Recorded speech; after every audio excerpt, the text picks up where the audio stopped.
चले भाई। बिस्मिल्लाहिर्रहमानिर्रहीम। रब्बिश रह ली सदरी व यस्सिर ली अमरी वहलुल उक़दतम मिन लिसानी यफ़क़हू क़ौली। अल्हम्दुलिल्लाहि रब्बिल आलमीन वस्सलातु वस्सलामु अला ख़ातिमिन नबीय्यीन। चलें, you all know I am Professor Iqbal Hussain, Udaipur wala. First of all, I am thankful to Dr. Professor Atif for inviting me for this lecture. Mashallah say Atif is doing a very good, tremendous job, and this is the sixth year of crash course for FCPS Part 2 candidates. Definitely, this type of courses are very helpful. Basically, the main objective of this lecture is not to deliver a formal lecture. It's a two-way communication, just to give you the scenario, how you will appear in exam, what mistake you do in exams, and what questions usually the examiners ask during this examination process. Before we start, I want to please introduce yourselves so that we can communicate easily. All are appearing in this exam. Dr. Muslim Bashir from JPMC. Dr. Shahid Hussain from JPMC. Dr. Ijazvi from Downwood. Dr. Shahid from Trevor Teaching Hospital, Peshawar. माशाल्लाह से पेशावर से हैं मैं. Dr. Mark from IIH. Dr. Faizan from Civil Hospital. Dr. Yusra from Dow Hospital. From Dow. from Dow. Dr. Hera from Ucha. From Moja. चलें, good. Okay, the topic ये आगे कहाँ से होगा? इस अच्छा दूसरा है इसका. Okay. Parapharyngeal tumors or parapharyngeal space tumors. So as I mentioned, this is not a formal lecture. ठीक है? This is Bahria University Medical and Dental College. Before we start, definitely anatomy of the parapharyngeal space is very important, and even examiners can ask you about the anatomy of the parapharyngeal space during your part 2 exam. So, because for surgeon anatomy is always important. So, you all know what is the parapharyngeal space? Parapharyngeal space is an inverted pyramidal space which is medially bounded by pharynx and superior constrictor muscles, and laterally by medial pterygoid muscles and the medial surface of the mandible, and posteriorly by prevertebral fascia and vertebra or anterior boundaries between pharynx. Inferiorly at the level of the greater cornea. Anteriorly बताया नहीं क्या? Yes, जो raphe होता है टेरिंगोमेंडुलर raphe. Okay. Okay. Superiorly base of skull और inferiorly जो है ना greater cornea of hide bone. It's an inverted pyramidal shape, you all know. Apex is pointed downward and the base is upward, that is formed by the skull base. ठीक है? Skull base is mainly the temporal bone. Okay. Boundaries, as he already mentioned, the roof is temporal and sphenoid bone, medial pharynx, then laterally mandible and parotid, posteriorly is the vertebral and the prevertebral muscles, anteriorly is the pterygomandibular raphe. How you divide it? Pre-styloid and the post-styloid compartment, right? What is the importance of this?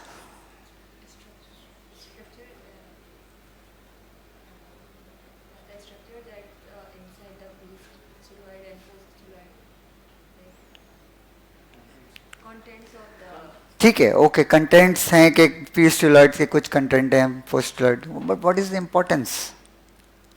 प्री-स्टीलॉइड में हो, पोस्ट-स्टीलॉइड में हो. Radiologically अगर हमें tumour का जो है ना अगर कैरोटिड जो है ना एंटीरियो मेडियली प्लेस है तो हम ये असेस करते हैं कि ये ट्यूमर जो है पोस्ट स्टीलॉइड कंपार्टमेंट में अगर पोस्टीरियर लेटरली डिस्प्लेस हुआ है तो हम कहते हैं कि ये जो है ना ट्यूमर प्रीस्टिलॉइड कंपार्टमेंट में सर्जिकल इसिस और बेसिकली इसके लिए होता है। Yes. So this is the importance कि why you want to know कि this is क्यों divide किया गया pre-stelloid है post-stelloid and why you are interested कि जी pre-stelloid के क्या है, because the diagnosis of parapharyngeal tumors is mainly radiological most of the time. Even the first investigation is the radiological investigation. ठीक है, तो that's why it is very important for radiological purpose to know the compartment, because क्यों इस वो है difference कि जो content है प्री स्टीलॉइड और पोस्ट स्टीलॉइड के वो थोड़े से डिफरेंट है। प्री स्टीलॉइड मेनली क्या है, it's a deep lobe fat है, लिम्फ नोड्स हैं, जबकि बाकी carotid, internal jugular, all four last cranial, sympathetic chain, lymph nodes are all in the post styloid compartment.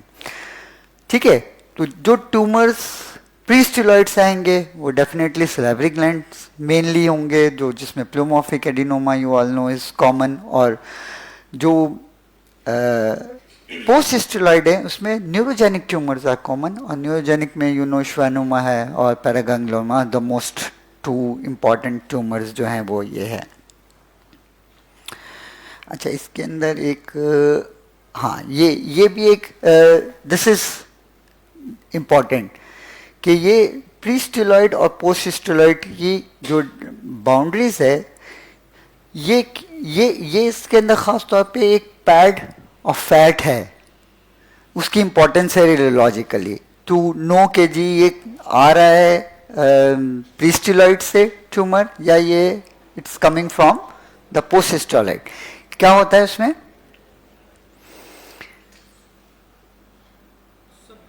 पेट वाला कंसेप्ट मुझे नहीं, मेरा कंसेप्ट ये है कि जो अगर कैरोटिड पुश है एंटीरियर मेडियली तो इसका मतलब है ये पोस्ट स्टीलॉइड का है, अगर पोस्टीरियर लेटरली कैरोटिड डिस्प्लेस है तो इसका मतलब है ये प्री स्टीलॉइड का है। सर ये जो पेट वाला भी कंसेप्ट है कि पेट का भी, लेकिन वो मुझे याद नहीं है।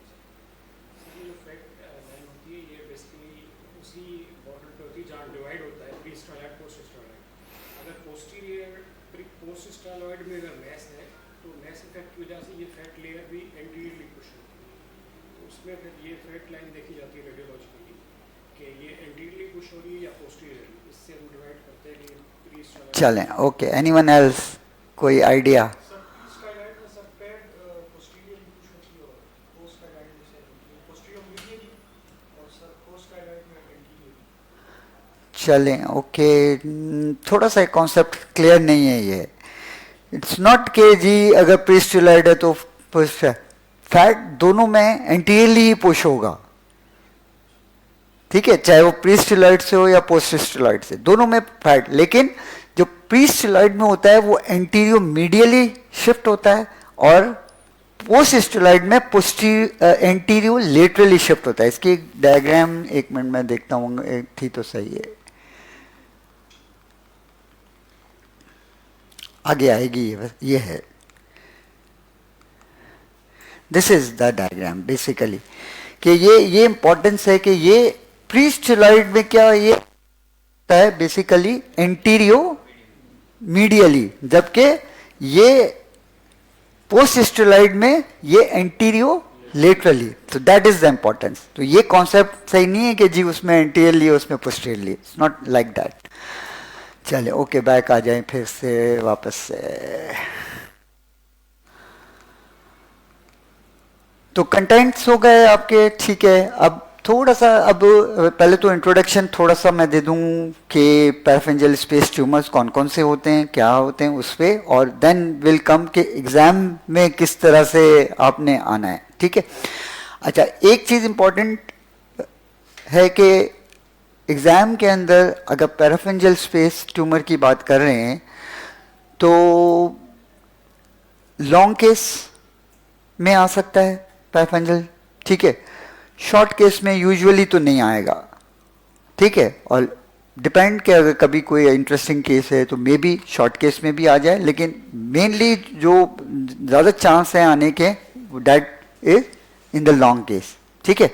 और टोक्स के अंदर डेफिनेटली उसकी पिक्चर्स आ सकती हैं, उसके सीटी स्कैन आ सकते हैं, उसका एमआरआई आ सकता है, उसकी एंजियोग्राम्स आ सकते हैं, वो भी हम एंड में डिस्कस करेंगे एक एक। ठीक है, ठीक है।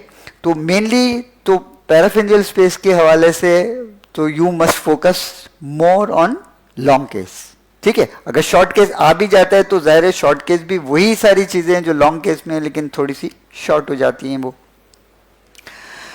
तो पैराफेरिंजियल स्पेस ट्यूमर लकीली एक तो ये कि जो चांसेस हैं एग्जाम में आने के वो कम होते हैं, because it's not a very very common tumour. Head and neck में देखा जाए तो less than 1% of all head and neck tumour are parapharyngeal space tumour. ठीक है, तो लेकिन ये कि इसके अंदर इम्पॉर्टेंट है कि अगर ये केस आ जाता है आपके पास पैराफेरिंजियल स्पेस का, तो यू आर लकी कि इसमें जो डिस्कशन है वो काफ़ी है, इसमें एग्जामिनेशन, इसकी हिस्ट्री टेकिंग काफ़ी है, इसमें काफ़ी सारा जो है इसका डिस्कशन जो है जनरेट हो सकता है। तो ये जो मोर चांसेस हैं कि बहुत सारे ऐसे केसेस होते हैं कि बहुत ज़्यादा डिस्कशन नहीं होता, तो फिर जो चांसेस होते हैं पास होने के वो थोड़े से कम हो जाते हैं। तो ये इसके अंदर इम्पॉर्टेंट है। जस्ट उसकी ये स्टैटिस्टिक्स हैं, ये भी याद होनी चाहिए। ठीक है, तो definitely it varies from series to series, लेकिन एक रफ एस्टिमेट है वो आपको अंदाज़ा होना चाहिए कि most are 70 to 80% are benign and 20 to 30% are malignant. ठीक है, 3 मेन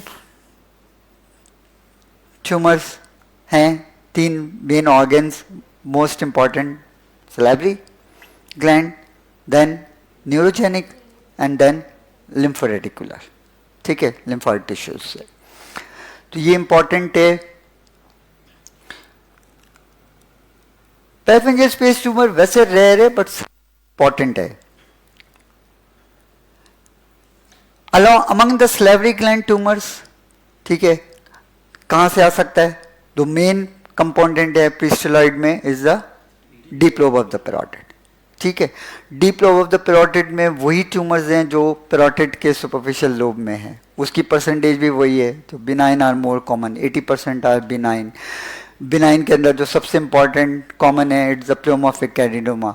जो दूसरे बिनाइन ट्यूमर्स हैं वो उसी फ्रिक्वेंसी में हैं। जो मैलिग्नेंट है इट्स द मोर, इसके अंदर ख़ास तौर पे जो पैराफेरिंजियल में कार्सिनोमा एक्स प्लेयोमॉर्फिक, ठीक है, वो इम्पॉर्टेंट है। एडनॉइड सिस्टिक इम्पॉर्टेंट है। ठीक है, अब इसके अंदर ये तो मेनली डीप पैरोटिड से आ रहा है, लेकिन इसमें कुछ माइनर सैलिवरी ग्लैंड्स जो कि लिटिल फेरिंजियल वॉल से भी ट्यूमर अराइज कर सकता है, जो कि एक्सटेंड कर सकता है पैराफेरिंजियल स्पेस में। तो ये भी कुछ केसेस में होता है। और अभी हम जैसे डिस्कस करेंगे, इसकी जो मेन प्रेजेंटेशन होती है वो ओरोफेंजियल मास के थ्रू होती है। बाहर ये बाद में जाके तो आएगा, लेकिन इनिशियली ये ओरोफेंजियल से आता है। तो ये जो माइनर सैलिवरी ग्लैंड्स हैं ये इंपॉर्टेंट। प्लस इसके अलावा एक्टोपिक सैलिवरी रेस्ट भी होते हैं इस पोटेंशियल स्पेस पैराफेरिंजियल स्पेस के अंदर, तो वो वहाँ से भी इट कैन अराइज। ठीक है, कॉमन जैसे बताया मैलिग्नेंट में कार्सिनोमा एक्स प्लेयोमॉर्फिक है, एडनॉइड सिस्टिक है। न्यूरोजेनिक ट्यूमर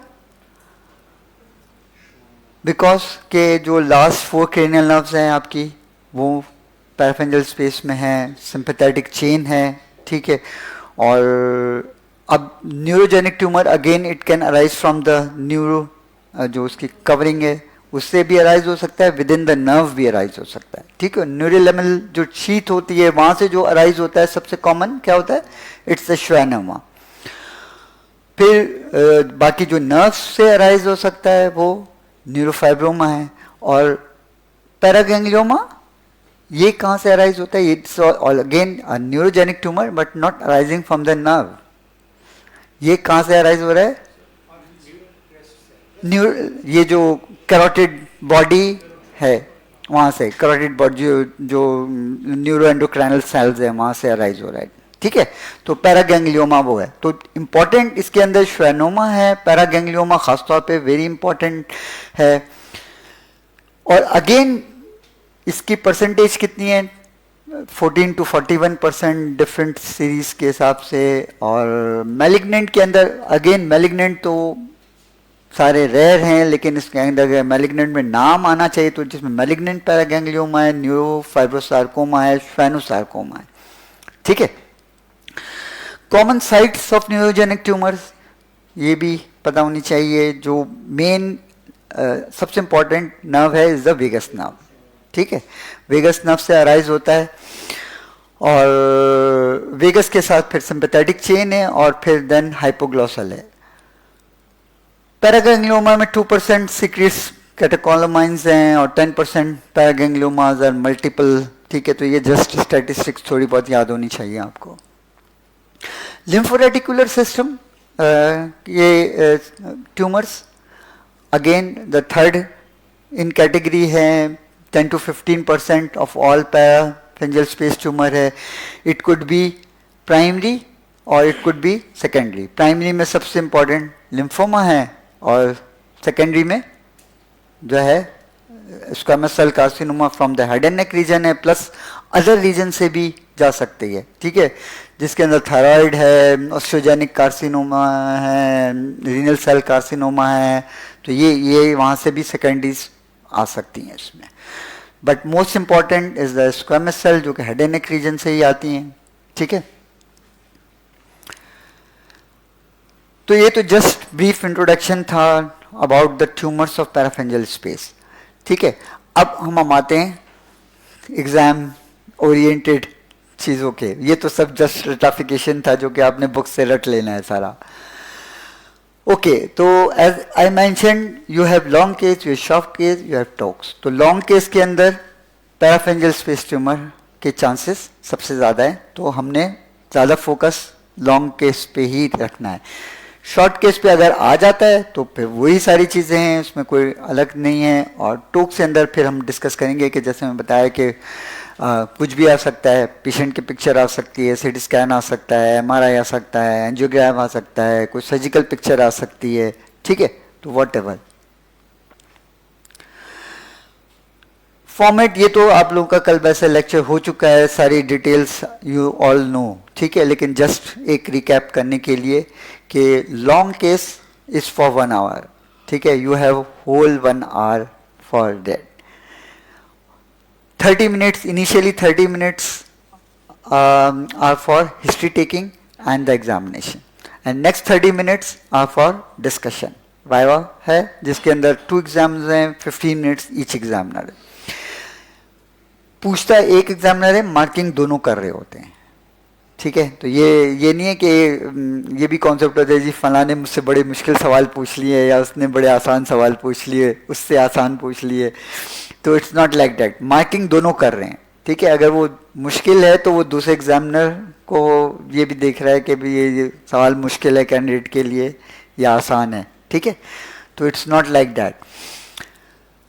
अच्छा, इसके अंदर मैं हमेशा ये बताता भी हूँ और ये वेरी वेरी कॉमन मिस्टेक के, और हमने यही देखा है कि जो इनिशियली कैंडिडेट आता है ना, उसी से अंदाज़ा हो जाता है कि ये कैंडिडेट पास होगा या फेल, और वो वैसे ही होता है वो पास फेल में।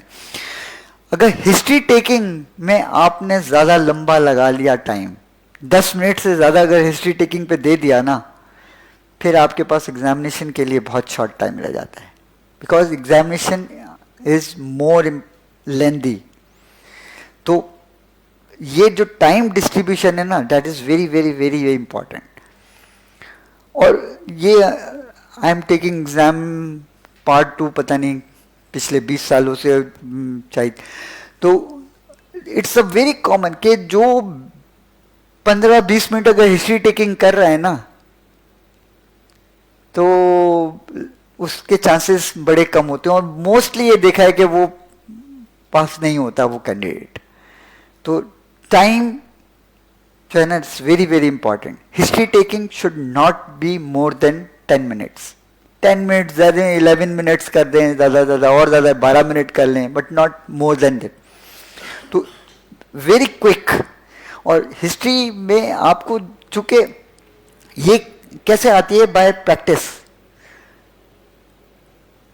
ठीक है। सवालात तो सबको पता है। अब आप सवाल, एक सवाल पूछा जी क्या हो गया, अच्छा, फिर वो उसने जवाब दिया, फिर आप लिखने बैठ गए, फिर आप सोच रहे हैं आप दूसरा सवाल क्या पूछो, फिर दूसरा सवाल पूछा, फिर उसने एक जवाब दिया। बिल्कुल क्विक होना चाहिए, ऐसे जैसे computer cut cut cut cut cut cut cut cut पूछ रहे हैं ना, आपके फिंगर टिप्स पे वो सवालात होने चाहिए कि ये सवाल आएगा, इसके बाद ये सवाल है, इसके ये सवाल है, इसके ये सवाल है, बिल्कुल रटी हुई चीजें होनी चाहिए। तब वो आप हिस्ट्री टेकिंग जो है ना वो 10 मिनट्स में करेंगे। और ख़ास तौर पे पैराफेरेंजियल स्पेस में तो बहुत हिस्ट्री टेकिंग है, बहुत ज़्यादा हिस्ट्री टेकिंग है, ठीक है। अच्छा, शॉर्ट केस चलें, ये थोड़ा सा इसको वैसे बता दें। शॉर्ट केस में वैसे कल तो हो चुका है, ड्यूरेशन 10 मिनट्स हैं। इसमें 4 केसेस होते हैं, ऑटोलॉजी, राइनोलॉजी, ओरल कैविटी और हेड एंड नेक के। एग्जामिनेशन के अप्रॉक्सीमेटली 3 मिनट्स होते हैं और डिस्कशन के 7 मिनट्स होते हैं, ठीक है। टॉक्स तो यू ऑल नो कि क्या है कि एक कोई भी पिक्चर होती है, उसके हवाले से कोई 5-6 सवाल होते हैं, वो that you have to answer that. चलें अब आ जाते हैं फिर इम्पोर्टेंट हमारे अपने टॉपिक पे, हिस्ट्री। ये पूरे का पूरा समझ लेंगे लॉन्ग केस का आपका टेम्पलेट है जिसपे आपका पूरा एग्जामिनेशन होता है, ठीक है। इसी पे मार्किंग होती है, इसी तरह से ये सारे कंपोनेंट्स जो हैं आपके मार्क होते हैं, ठीक है। सबसे पहले the important complete history, as I mention, not more than 10 minutes से ज़्यादा नहीं देनी, लेकिन हिस्ट्री शुड बी कंप्लीट। ये नहीं कि 10 मिनट में आपने पूछा तो बस 2-4 सवाल पूछ लिए, पूछनी तो आपने पूरी है, ठीक है। और ख़ास तौर पे जैसे अभी पैराफेरेंजियल स्पेस की अभी हम डिस्कस करेंगे कि हिस्ट्री टेकिंग में इतने चीज़ें हैं, इतने सिस्टम को कवर करना है, इतने सिम्टम्स उसके अलग अलग हो सकते हैं, वो आपने इंडिविजुअली सारे एक एक पूछने हैं। तो जब तक वो बिल्कुल आपके माइंड में पहले से नहीं होंगे, you will not be able to ask this within a very short span of time, ठीक है। हिस्ट्री टेकिंग में ऑलवेज ये जो MBBS 3rd लेवल से स्टार्ट करते हैं ना, जो हिस्ट्री टेकिंग, वो आपके माइंड में वही फॉलो करनी है आपने, आगे पीछे नहीं होनी है। आगे पीछे होता है फिर क्या होता है कि आप चीजें भूल जाते हैं, ठीक है। ये नहीं इसका मतलब है कि आपको पता नहीं है, पता सबको होता है, ज़ाहिर इस लेवल पे हर एक को हिस्ट्री टेकिंग पता है कि जी क्या इंपॉर्टेंट सवाल पूछते हैं, क्या इंपॉर्टेंट सवाल नहीं है, किस तरह से रेलिवेंट हिस्ट्री लेनी है। लेकिन उस टाइम पे आपको आना है, उसके लिए प्रैक्टिस चाहिए। तो ऑलवेज फॉलो द ऑर्डर। जब तक ऑर्डर फॉलो नहीं करेंगे ना तो फिर चीजें भूलेंगे।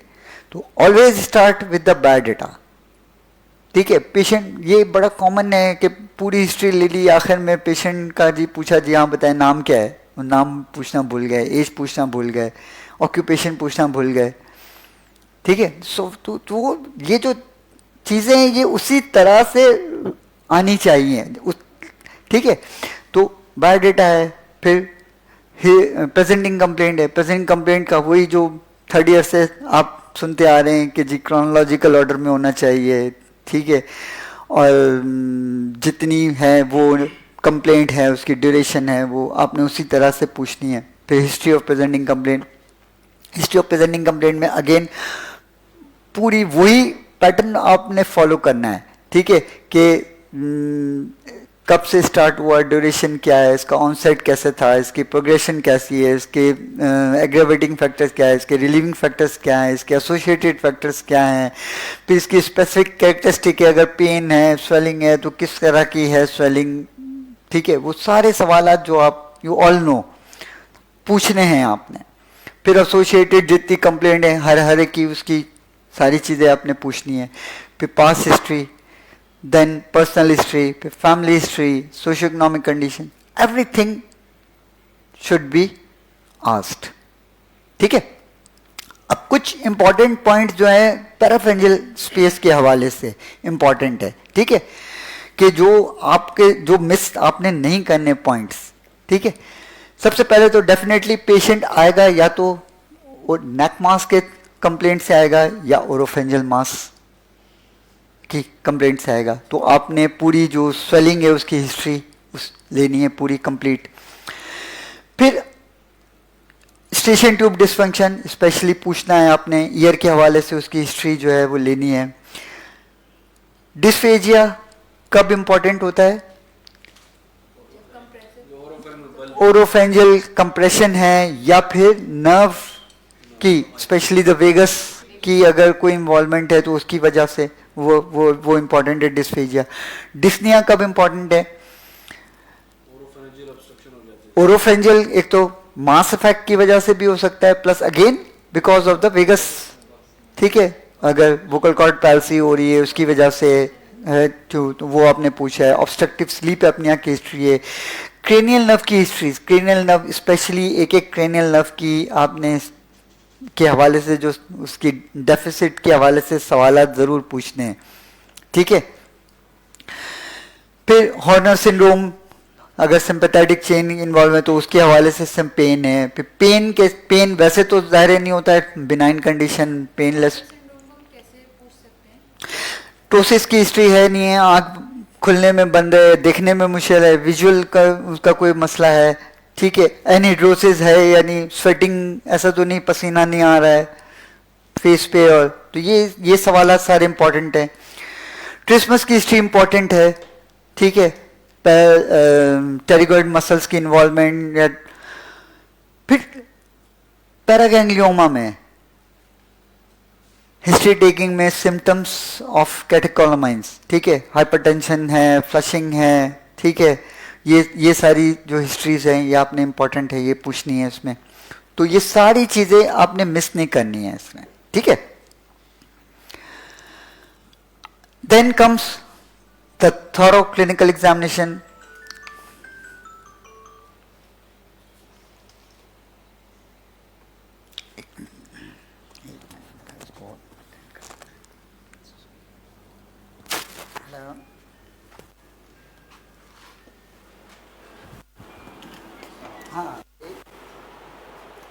हाँ भाई साहब,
important call this. Okay, so what we were discussing, clinical examination. Again, clinical examination में इसमें इतना वाइड चीज़ें हैं जो कि आपने सारी कवर करनी है, ठीक है। और वैसे तो ज़ाहिर है लॉन्ग केस के अंदर आपने हर केस में ही कंप्लीट एग्जामिनेशन करना होता है, सारे सिस्टम्स वैसे भी करने होते हैं, लेकिन स्पेशली फॉर पैराफेरेंजियल स्पेस तो आपने हर सिस्टम बिकॉज इन्वॉल्वमेंट हो सकती है, तो एग्जामिनेशन आपकी इम्पॉर्टेंट है, ठीक है। सबसे पहले तो जाहिर है जो मेन कंप्लेंट है वो तो नेक स्वेलिंग है, तो नेक स्वेलिंग का कंप्लीट एग्जामिनेशन। अगेन ये जो एग्जामिनेशन पे जब जाते ना तो don't jump directly on it. जो एग्जामिनेशन का भी तरीका है सिस्टमेटिक वे के भाई पहले जनरल फिजिकल एग्जामिनेशन करना है, ठीक है, वाइटल साइन चेक करने हैं, ये कर उसी सीक्वेंस में करें, वरना ये क्या होता है कि जब आप बाकी चीजें कर लेते हैं इसमें भूल जाते हैं, ठीक है। बड़ा कॉमन है कि वाइटल साइन चेक ही नहीं किए पेशेंट के, ठीक है। सर अच्छा कुछ एग्जाम में कहते हैं टाइम कम होता है तो आप आखिर में लिया करें या पहले, तो आप क्या अच्छा प्रेफर करते हैं? देखो again it depends on you, ठीक है। आई सजेस्ट के जी आप उसको ऑर्डर को फॉलो करें, तब आप चीजें भूलेंगे नहीं। वरना हैपेजर्डी क्या करेंगे कि अक्सर कैंडिडेट ये करते हैं कि टाइम बचाने के लिए कि जो चीज़ इंपॉर्टेंट है वो पहले करते हैं और जो लेस इंपॉर्टेंट है वो आखिर के लिए छोड़ देते हैं। होता ये है कि आखिर में टाइम नहीं बचता और वो जो लेस इंपॉर्टेंट चीज़ें ना वो छूट जाती हैं। तो लॉन्ग केस के हवाले से ये समझ लें कि कोई भी चीज़ लेस इंपॉर्टेंट नहीं है, करनी तो है ना, तो इट्स बेटर के टू फॉलो ऑर्डर ताकि आप चीजें भूले ना, ठीक है। तो ऑलवेज जाहिर है कि मेन कंप्लेंट तो नेक स्वेलिंग के साथ आया है ना, अब आप उसको पहले जनरल फिजिकल एग्जामिनेशन आखिर में भूल जाएंगे वरना उसके, ठीक है। एनीमिया चेक नहीं किया आपने, इंपॉर्टेंट है ना, पल्स चेक नहीं की, बीपी चेक नहीं किया है, ठीक है। पेशेंट फीवर की हिस्ट्री दे रहा है और आपने टेम्परेचर चेक ही नहीं किया, तो दैट शोज के मतलब है कि आपने बेसिक चीज़ें फॉलो नहीं की हैं। तो बेसिक चीज़ें जो है ना फॉलो करनी है तो सिस्टमेटिक वे में जाए, ठीक है। तो अगेन जनरल फिजिकल एग्जामिनेशन आपने कर लिया, वाइटल्स कर लिए, फिर उसके बाद आप सिस्टम भी आप you can make your own order कि जी मैं किस ऑर्डर में करूँगा। मकसद ये है कि चीज़ें भूले ना, ठीक है। स्वेलिंग में आप अगेन जो थर्ड ईयर से समझाते आ रहे हैं कि जी एग्जामिनेशन ऑफ स्वेलिंग में पहले इंस्पेक्शन करनी है, फिर पैल्पेशन करनी है, फिर परकशन करनी है, फिर ऑस्कल्टेशन करनी है, तो यही ऑर्डर फॉलो करें, ठीक है। उसी तरह से आपने फॉलो करें सारी चीज़ें, लेकिन क्विक होना चाहिए। सारी चीज़ें इंस्पेक्शन में आप जितनी चीज़ें सारी आपने एग्जामिन करनी है ये, ठीक है, नॉट गोइंग टू डिटेल। फिर आपने पैल्पेशन है, पैल्पेशन पे भी आपने ईच एंड एवरीथिंग जो एग्जामिनेशन ऑफ स्वेलिंग की होती है पैल्पेशन की वो आपने फॉलो करनी है कंप्लीट, ठीक है। Side, size, shape, surface, margin, tenderness, temperature, consistency, fluctuation, reducibility, compressibility, mobility, फिर mobility of a lying skin, transillumination, भूलनी नहीं है इसमें से कोई भी चीज़ है, ठीक है। तो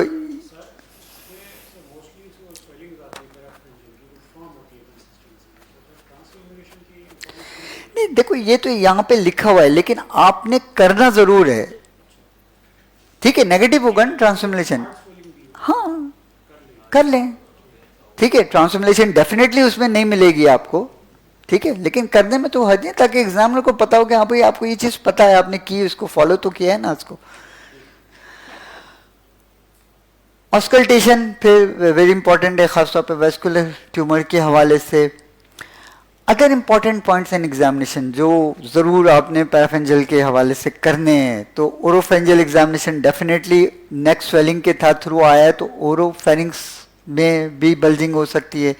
फिर पैरोटिड ग्लैंड का जो कंप्लीट एग्जामिनेशन है वो साथ में आपने करना है, ठीक है, जिसमें ख़ास तौर पे ये जो प्रेस करके अंदर उसकी डेवलपमेंट जो चेक करते हैं वो आपने ज़रूर देखनी है कि डीप लोब है तो डीप लोब में वो मूव कर रहा है या नहीं कर रहा पैरोटिड ग्लैंड, ये इंपॉर्टेंट है।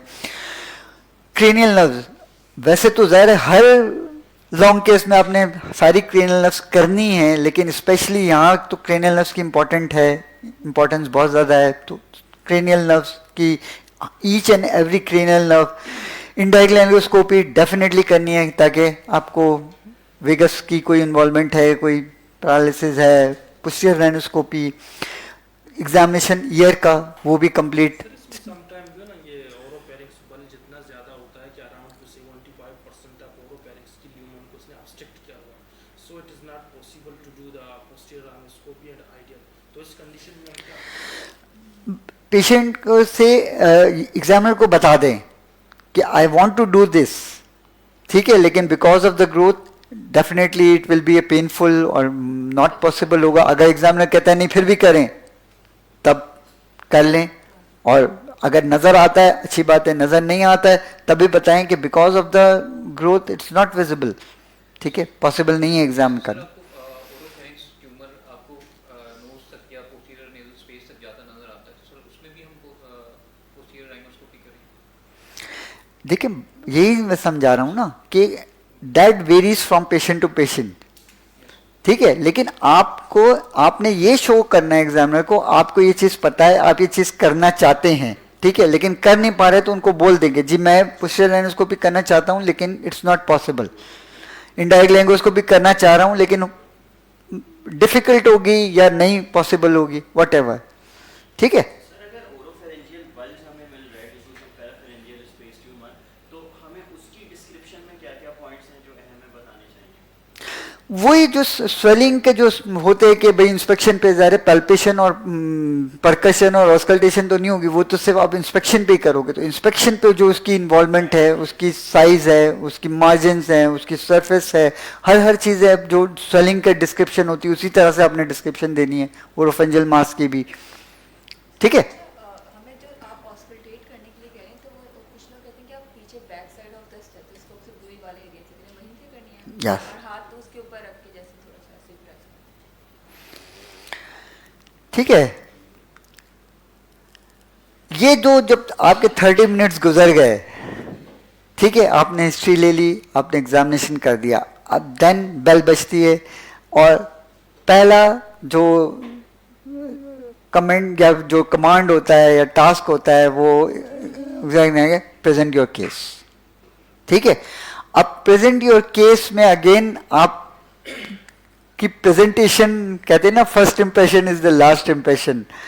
तो अब आपने बोलना शुरू किया, पहला ही जो आप जुमला बोलते हैं तो उसी से आपका अंदाजा हो जाता है कि जी आप कितने पानी में हैं, ठीक है।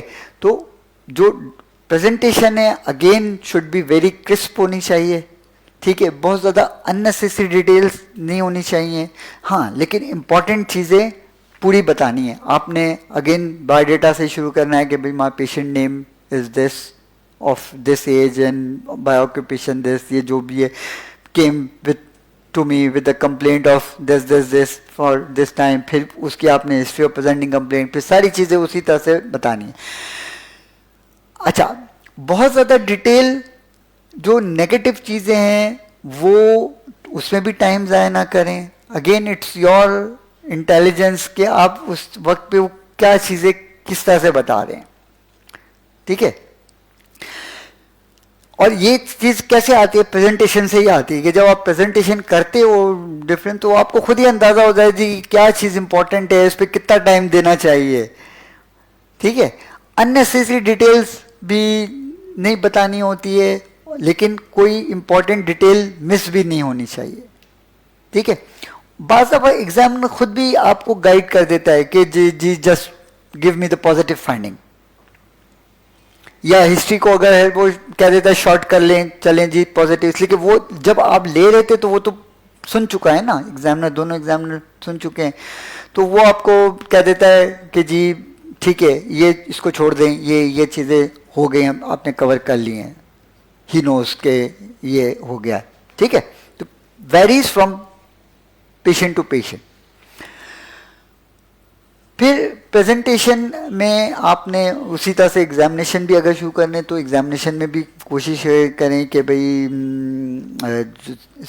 हमेशा सिस्टमेटिक एग्जाम से शुरू करके उसके जो इम्पोर्टेंट फाइंडिंग्स हैं वो सारी बताएं, फिर एसोसिएटेड जितनी फाइंडिंग्स हैं सब फाइंडिंग्स को उसी तरह से आपने डिटेल में बतानी है। ठीक है। प्रेजेंटेशन के बाद फिर आपका आ जाता है जो नेक्स्ट क्वेश्चन एग्जामिनर का होता है कि now what is your clinical impression, what is your provisional diagnosis या what is your clinical diagnosis. कि अब आपने हिस्ट्री भी ले ली, आपने एग्जामिनेशन भी कर लिया, now what do you think कि पेशेंट को क्या है। ठीक है। तो ये आपके ये जो सवाल होता है ये बड़ा इंपॉर्टेंट है, इसलिए कि ये आपके ओवरऑल थॉट प्रोसेस को शो कर रहा होता है कि जी आप अच्छा। इसके अंदर फिर ये भी बड़ा इंपॉर्टेंट है कि ये भी बड़ा कॉमन देखा है कि जो पेशेंट पहले से देखे हुए होते हैं ना, या आप उसको डायग्नोसिस आपका पता होता है, तो योर माइंड ऑलवेज गो ठीक है। कोई ऐसी रेयर डिजीज है आपके मुंह से सबसे पहले वो रेयर डिजीज निकलती है, तो भाई क्यों रेयर डिजीज आपने पहले सोची? इसलिए कि डायग्नोसिस आपको पहले से पता था इसका। Always think of common diseases first, common चीजें फर्स्ट होनी है ना। ठीक है। पैराफेंजियल में तो सबसे पहले तो जो सबसे कॉमन है प्रोमोर्फिक एडिनोमा, तो प्रोमोर्फिक एडिनोमा ही आना चाहिए। अब आपने कोई रेयर जी कह दिया जी this is a case of malignant paraganglioma, तो मैलिग्नेंट पैरागैंग्लियोमा तो इतना रेयर है, तो आपने सिर्फ कैसे विदाउट ये, या आपने जो अपना प्रोविजनल डायग्नोसिस उसके अंदर ही पहला फर्स्ट पे वो डाल दिया, तो एक रेयर डिजीज को फर्स्ट नंबर पे क्यों डाल दिया? ठीक है। तो ये बड़े ट्रिकी सवाल होते हैं, तो इसका जवाब भी आपने जो है ना उसको देना है ट्रिकी। जो चीजें आपने हिस्ट्री में देखी, आपने कोशिश तो ये करें कि यार ये जो पेशेंट पहले से देखे हुए होते हैं ना ये ना करें, इसलिए कि ये हमेशा फायदा देने के बजाय नुकसान देते हैं ये, इसलिए कि आपका जो थॉट प्रोसेस है ना वो ब्लॉक हो जाता है, आप उसके आगे सोचते ही नहीं है। अब आपके डायग्नोसिस आ गया, बस आप वो उसी एक लाइन पे लिटरली आप सोचते ही नहीं है। और वो नेक्स्ट सवाल यही आ रहा है डिफरेंशियल डायग्नोसिस, कि मोस्ट ऑफ द कैंडिडेट जो है ना वो डायग्नोसिस तो ऐसा एक्यूरेट पिन पॉइंट बता दिया, अब उसे डिफरेंशियल डायग्नोसिस पे पूछे तो वो डिफरेंशियल डायग्नोसिस पर अटक गया जी। अब डिफरेंशियल डायग्नोसिस इसका क्या बताएं? उसका रीजन यही होता है कि वो जो थॉट प्रोसेस है वो ब्लॉक हो गया है। ठीक है। तो ऑलवेज जो आपने हिस्ट्री ली है, आप एक चीज सोचें कि भाई हिस्ट्री है, एग्जामिनेशन है, एग्जामिनेशन में ये मुझे फाइंडिंग मिली है, अब पॉसिबिलिटीज क्या क्या हो सकती है, उन पॉसिबिलिटीज की एक लिस्ट बनाएं, और उसमें जो सबसे पहली चीज जो मोस्ट प्रोबेबल है वो आप पहले बता दें। डेफिनेटली पैराफेंजियल स्पेस अगर ट्यूमर की अगर हम बात कर रहे हैं तो पैराफेंजियल स्पेस ट्यूमर में कि आपने हिस्ट्री ले ली, एग्जामिनेशन कर दिया, तो एटलीस्ट यू नो कि this is a parapharyngeal space tumour. ठीक है ना, इतना तो बता देंगे ना। अब पैराफेंजियल स्पेस ट्यूमर है, ये प्रेजेंट कर रहा है नेक स्वेलिंग के साथ और प्लस माइनस ओरोफेंजियल उसके साथ कर रहा है। जब ये कर लिया आपने, तो अब जो डायग्नोसिस जो पहला तो है clinical diagnosis is the parapharyngeal space tumour. ठीक है। ज़ाहिर हिस्ट्री अगर प्रोलॉन्ग है तो वो आपने उसके हिसाब से ट्यूमर कोई डायग्नोस करेंगे। फिर अगर अब आप सोचेंगे कि जी अगेन कि अब इसके लाइकली डायग्नोसिस क्या हो सकता है, अगेन दो हिस्ट्री और एग्जामिनेशन पे जो सजेस्ट कर रहा है उसके हिसाब से उसका डायग्नोसिस बनाए। अगर सलेवरी ग्लैंड है तो भाई सलेवरी ग्लैंड के हिसाब से बोलेंगे जी it looks like a salivary gland. ठीक है। या अगर नर्व के हवाले से और नर्व की कोई फाइंडिंग्स मिल रही हैं, ठीक है, नर्व पैरालिसिस है व्हाटएवर, तो फिर आप नर्व के हवाले से कहेंगे कि प्रोबेबली के ये हो सकता है। ठीक है। तो always make your diagnosis and differential diagnosis based on your history and examination. इसलिए कि अभी आपने इन्वेस्टिगेशन तो करा ही नहीं है ना, इन्वेस्टिगेशन तो अभी नेक्स्ट आएंगी। तो अभी तक आपने सिर्फ अपनी ये चीज़ इस पर ये बतानी है। तो प्रोविजनल डायग्नोसिस का नेक्स्ट सवाल यही होता है, डिफरेंशियल डायग्नोसिस, और मैनी कैंडिडेट जो है ना यहाँ पे स्टक हो जाते हैं जी, डिफरेंशियल डायग्नोसिस। अब आप डिफरेंशियल डायग्नोसिस इसके अंदर क्या हो सकता है, पैराफेंजियल स्पेस में ये तो आपने डायग्नोस बना दिया जी पैराफेंजियल स्पेस ट्यूमर है। अब ट्यूमर में सबसे जो लाइकली पॉसिबिलिटी आपने कहा जी सलाइवरी ग्लैंड है, सलाइवरी ग्लैंड में प्लोमॉर्फिक एडिनोमा हो सकता है। प्लोमॉर्फिक एडिनोमा के अलावा जो नहीं, प्लोमॉर्फिक एडिनोमा में भी तो सलाइवरी ग्लैंड चूंकि सबसे कॉमन है, तो अब सलाइवरी ग्लैंड के दूसरे ट्यूमर्स भी तो हो सकते हैं, ठीक है, मोनोमॉर्फिक भी हो सकता है, वार्थिंस ट्यूमर्स भी हो सकता है, ठीक है। मैलिग्नेंट के अंदर जो है वो अगर if you have the feeling कि जी ये मैलिग्नेंट है, ठीक है, हार्ड है, फिक्स है, सडन ग्रोथ की हिस्ट्री है, पेन की हिस्ट्री है, वॉट एवर सजेस्टिंग कि जी मैलिग्नेंसी की हिस्ट्री है, तो फिर आपने मैलिग्नेंसी के हवाले से उसके फिर नर्व की अगर कोई इन्वॉल्वमेंट हो रही है तो फिर आपने नर्व न्यूरोजेनिक के हिसाब से उसके डायग्नोसिस डिफरेंशियल डायग्नोसिस में आ सकते हैं, ठीक है। और अगर फर्ज करो पैरागैंग्लियोमा है और उसके साथ कोई कैटेकोलामाइंस की सिक्रीशंस के कोई साइन एंड सिम्टम्स मिल रहे हैं, तब आप वो बता सकते हैं कि ये भी पॉसिबिलिटी है, ये हो सकता है, इसलिए ये चीज़ें मुझे मिल रही हैं हिस्ट्री में, ये चीज़ें एग्जामिनेशन में मिल रही हैं, ठीक है। देन कम्स इन्वेस्टिगेशंस, ठीक है। अब ये जब सारी चीज़ें हो गई, आपने डिफरेंशियल भी बता दिए, तो अब नेक्स्ट सवाल आपका होता है कि now what you will do next, how will you proceed now, ठीक है। तो अब आ गया इन्वेस्टिगेशंस, ठीक है। अगेन इन्वेस्टिगेशन में इट ऑलवेज जो आपकी है, ये नहीं कि आपने जी आएंगे जी मैं ब्लड सीपी कराऊंगा, मैं ये कराऊंगा, अभी तो डायग्नोसिस की बात कर रहे हैं ना, तो बी स्पेसिफिक, ठीक है। पेशेंट को जिस तरह से आप ट्रीट कर रहे हैं, आपके पास आ रहा है क्लिनिक पे और जिस तरह से ट्रीट कर रहे हैं, ऑलवेज गो लाइक दिस कि भाई पहला तो आपने डायग्नोसिस करना है ना, अभी बेसलाइन इन्वेस्टिगेशन तो कराएंगे, वो तो बात की बात है, बेसलाइन तो आपने जब सर्जरी प्लान करनी है तो बेसलाइन इन्वेस्टिगेशन की जरूरत पड़ेगी। तो सबसे पहली तो अब इसके अंदर क्या करेंगे, एज आई मैंशन कि पैराफेंजियल के अंदर जो सबसे important investigation is the radiological, ठीक है। तो सबसे important radiology even before biopsy, और ये भी है कि बायोप्सी या FNAC, you will not do biopsy and FNAC until and unless you have done the radiological investigation and you have made a diagnosis, फिर उसके बाद इसकी बारी आती है। तो रेडियोलॉजिकल इन्वेस्टिगेशन ही सबसे पहले है, और उसके अंदर अगेन दो ऑप्शंस हैं, you have this option of CT scan और you have the option of MRI, ठीक है। अब नेक्स्ट सवाल क्या होगा, यही पूछेगा जी क्या कराओगे, सीटी स्कैन कराओगे, एमआरआई कराओगे, क्या कराओगे, सीटी स्कैन या MRI? MRI, MRI, MRI with, हाँ मैम जी,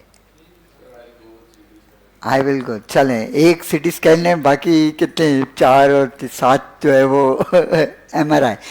तो अगेन अब इसकी जो बात है कि सीटी स्कैन वर्सेस एमआरआई क्या कराएंगे, तो सबसे पहले तो जो as far as the parapharyngeal space tumour, ये सोच ले कि बोथ आर इक्वली इफेक्टिव, ठीक है। कुछ फायदे सीटी स्कैन के हैं, कुछ फायदे एमआरआई के हैं, and second thing, it is always complementary to each other. Many a times you need both, ठीक है, एमआरआई भी सीटी स्कैन भी, बोथ। अब कुछ चीजें हैं जो सीटी स्कैन के लिए फायदेमंद है, कुछ चीजें हैं जो एमआरआई के लिए फायदेमंद है। सीटी स्कैन का सबसे पहला फायदा is very very cost effective, MRI महंगा है हर जगह, खासतौर पे पब्लिक सेक्टर हॉस्पिटल में, वो तो कि पेशेंट कह रहे थे मैं तो करा ही नहीं सक रहा है एमआरआई, ठीक है। तो सीटी स्कैन हर जगह अवेलेबल है, एमआरआई अवेलेबिलिटी कम है, ठीक है। तो सबसे पहला तो ये फिर CT scan can localise the compartment, ये एमआरआई भी कर देगा कंपार्टमेंट के जी प्रीस्टिलॉइड से पोस्टिलॉइड से, वो बता देगा आपको। ओरिजिन ऑफ द मास दोनों बता देंगे, सीटी स्कैन भी बता देगा, एमआरआई भी बता देगा। मैलिग्नेंसी में स्पेशली विथ सम कैल्सिफिकेशन या बोनी इन्वॉल्वमेंट, तो CT scan is always better than MRI. ये इंफॉर्मेशन आपको एमआरआई नहीं देगा, ठीक है। तो अगर if you are suspecting some malignancy तो फिर दोनों जरूरी है, लेकिन even first you will go for the CT scan first. CT scan वो आपको ज्यादा इंफॉर्मेशन देगा एमआरआई से, ठीक है। अच्छा, फिर वेस्कुलर ट्यूमर में कंट्रास्ट एनहांसमेंट सीटी स्कैन आपको बता देगा। अच्छा, but CT scan is less in delineating soft tissue characteristic, उसके लिए डेफिनेटली एमआरआई इज बेटर, जो कि टिश्यू डिफरेंशिएशन कि जी ट्यूमर का नेचर कैसी है, सॉफ्ट टिश्यू कैसा है, क्या है, वो MRI gives better than the CT scan. तो ये यहाँ पे MRI is better. Plus CT scan की डेफिनेटली एक डिसएडवांटेज है कि जी रेडिएशन एक्सपोजर है, प्लस कंट्रास्ट विथ करा रहे हैं तो कंट्रास्ट है। अगर वो फर्स्ट कर लो कि जी रीनल फंक्शन नहीं उसके ठीक नहीं है तो कंट्रास्ट देना मुश्किल हो जाएगा। ये तो ये सारे प्रॉब्लम्स हैं। एमआरआई डेफिनेटली कॉस्टली है, लेकिन क्या है, better soft tissue delineation, soft tissue की डिटेल्स आपको ज्यादा बेटर एमआरआई बताएगा। Plus it can differentiate between a tumour और मसल्स के दरमियान डिफरेंशिएशन, जो कि सीटी स्कैन के अंदर डिफिकल्ट होती है बताना। प्लस ग्रेट वेसल्स और ट्यूमर का रिलेशनशिप एग्जैक्ट ज्यादा MRI will give you better, ठीक है, देन द सीटी स्कैन। फिर इसी तरह से MRI is better for schwannoma and paraganglioma, कि अगर सस्पिशन है, बोनी इन्वॉल्वमेंट है उसके लिए डेफिनेटली ये पुअर है। और फिर कॉन्ट्राइंडिकेशन है कुछ पेशेंट एमआरआई की, लाइक पेसमेकर लगा हुआ है, पेसमेकर लगा हुआ है, और unstable patient is on oxygen. हाँ, बहुत सारी कॉन्ट्राइंडिकेशंस हो सकती हैं एमआरआई की, तो ये हो सकती हैं, ठीक है। अच्छा, अब रेडियोलॉजी में जैसे हमने बताया था कि ये तो हमने बता दिया कि बायोप्सी से पहले कर रहे हैं, और at the end of radiology आपके पास ये सवालों के जवाब आ जाने चाहिए कि इज द मास प्रीस्टिलॉइड या poststyloid, relationship to the parotid gland, relationship to the great vessels, and what are the soft tissue characteristic of tumour, ठीक है। तो ये चीजें इंपॉर्टेंट है जो कि आपने करनी है। ओके, ये तो हम पहले ही डिस्कस कर चुके हैं इस पिक्चर को। चलें, ये डिफरेंस हो गया।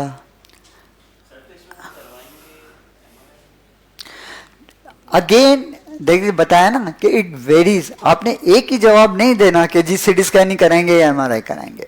It all depends on the history taking and examination, कि आपके माइंड में पहला डायग्नोसिस है क्या, ठीक है। अगर मैलिग्नेंसी फर्स्ट करो सस्पिशन है तो, और जैसे ये पहले ही बता दिया ना कि ये तो एक तो इक्वली इफेक्टिव है, plus it's both are complementary to each other, और many at times you need both. पहले सीटी स्कैन जब आप करा लेते हो तो कुछ सवालों के जवाब मिल गए, कुछ के नहीं मिले, तो then you will go for MRI.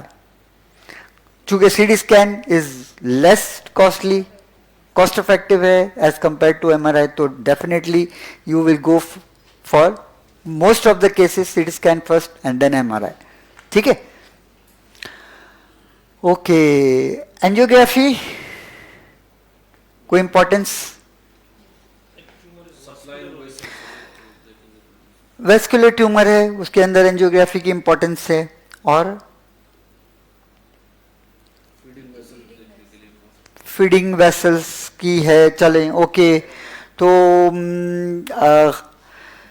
फिर दूसरा ये कि खास तौर पे in poststyloid region to demonstrate the relation with the great vessels, ये भी बाज़ दफ़ा यू वांट टू नो, तो उसके लिए एंजियोग्राफी की एक इंडिकेशन बन सकती है। कैरोटिड बॉडी ट्यूमर में खासतौर पे ये जो लायर साइन है ये आपको पता ही है, सबको पता है। Separation of the internal and external carotid from each other by the tumor. Tumour क्या हो जाता है? वो लायर जो एक इंस्ट्रूमेंट होता है ना पुराने यस, पुराना एक म्यूजिकल इंस्ट्रूमेंट होता है, वो लायर इस तरह से वो बन जाता है, that's why it is called lyre sign. फिर ग्लोमस वेगेल है तो उसके अंदर एंजियोग्राफी है। श्वेनोमा जो है ना वैसे इसके अंदर ये एवास्कुलर होते हैं, ये अब आ गया ना। Now the recent is CT angiography and the MR angiography, ठीक है। तो अब एंजियोग्राफी डायरेक्ट कंट्रास्ट एनहांसमेंट की जगह ज़्यादा एमआर, अगर if you have the facility तो फिर आपने ये दो चीज़ें you can go for it, सीटी एंजियोग्राम एंड एमआर एंजियोग्राम, ठीक है। तो ये डेफिनेटली, और रीसेंट एडवांसेस के अंदर भी अगर वो सवाल एक आएगा तो उसके अंदर आप ये बोल सकते हैं। अल्ट्रासोनोग्राफी का कोई रोल है as such?